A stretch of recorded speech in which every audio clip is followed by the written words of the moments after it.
what's up, everyone? My name is Jacqueline, and I am here with Anthony Giannotti. You got it. Nailed it! So you have been, your story with Classic Barber Products is you are our first product that we brought on. Yeah. Brian and I worked together at a different company, and when he started Classic, I had been doing Victory Crown for about 2 years, and he called me up, and the rest is history. Nice. So what was the one thing that really brought you to make that move with Classic? Oh, it's easy. I mean, Brian all the way on down to everybody that's ever worked, that I've ever worked with at the company anyway, is cares. It's very apparent in the way they operate, the way they bring brands in, the way they bring. She's very subtle. She's very subtle. The way they deal with barbers, it's hospitality first. Take care of the barber, so the barber can take care of the client. Like, they really understand that mentality from us of taking care of clients. Nice. So tell us a little bit about the background on why you created your own product. I started in the industry a little bit different. I actually started making my own hair product in my kitchen in about 2003. I was like 19, 20 years old. I was really into the 50s rockabilly scene. I was sitting on the toilet because it's pre-smartphones, and I was reading the back of a can of product, no phone to play with. And I looking at the ingredients, and I was like, I bet I can find all this online. Started making it in my kitchen, going in and out of barbershops and salons. I just kind of fell in love with the industry. So I went back to school, got licensed as a barber in 2006. I stopped doing my original hair product line in about 2008 because I wanted to focus on being the very best barber I could be. And in about 2014, I was actually filming a pilot for a reality show. And the guy doing the show said, you're not really going to make any money from the show itself. You have to have something to sell. So what's a good idea that you could sell if the show doesn't work? And I had already been thinking about getting back into hair products because the hair styling is my favorite part of the hair.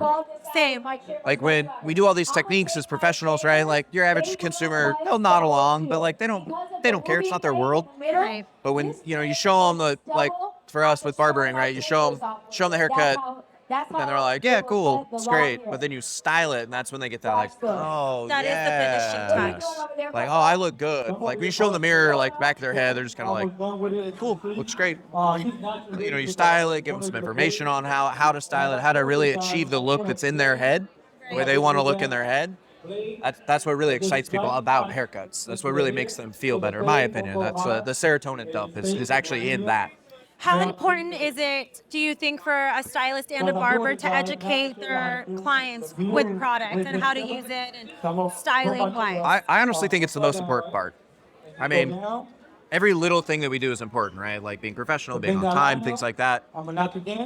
But having a good fade or a clean fade or whatever, that is important. But educating them on how to actually achieve that look is what they're coming to you for. It's also the subliminal message to them, because a lot of people can give a good fade, but style is inevitably going to change, right? Time. I mean, my career started with faux hawks and 0 and a 2, and then it was side parts, and then it was the undercut. Now we're in the mullet era. Burst fades. Yeah, burst fade mullet, which I swore up and down mullets would never come back, but whatever, it's fine. We'll deal with it for now. Right, we're doing well. So when style changes, they want to go to the new hot person that's known for that style. But if you're the one that showed them how to do their last style, they're going to have a lot more faith in you that you can do this new style they want to do. So it's common language. Like I said, we talk about all the techniques, I did point cutting and all this stuff, right? But they don't know that. They don't understand that. They don't care about that. The hair styling is what they care about. Let's be real, right? We've all seen a really bad haircut styled very well, and people are just like, hell yeah. It's the choppiness goes away when the pomade comes in. So the hair styling is what's important to the client, and that's what we're here for. We're here for the client. We're customer service. Right. And then last question, what is one piece of advice that you have for the up-and-coming barbers? Honestly, I'd say the most important thing is to care. Never stop caring. Everybody talks about like never stop learning. Like if you care, all that other stuff will fall in line. You'll always have respect for your clients if you care. You'll always want to be learning if you care. You'll always want to show up at events like what we're at if you care. Like it's caring that really matters. Nice. Well, thank you so much for spending Yeah, a of little course. bit of time with me, and we look forward to seeing you again. Absolutely.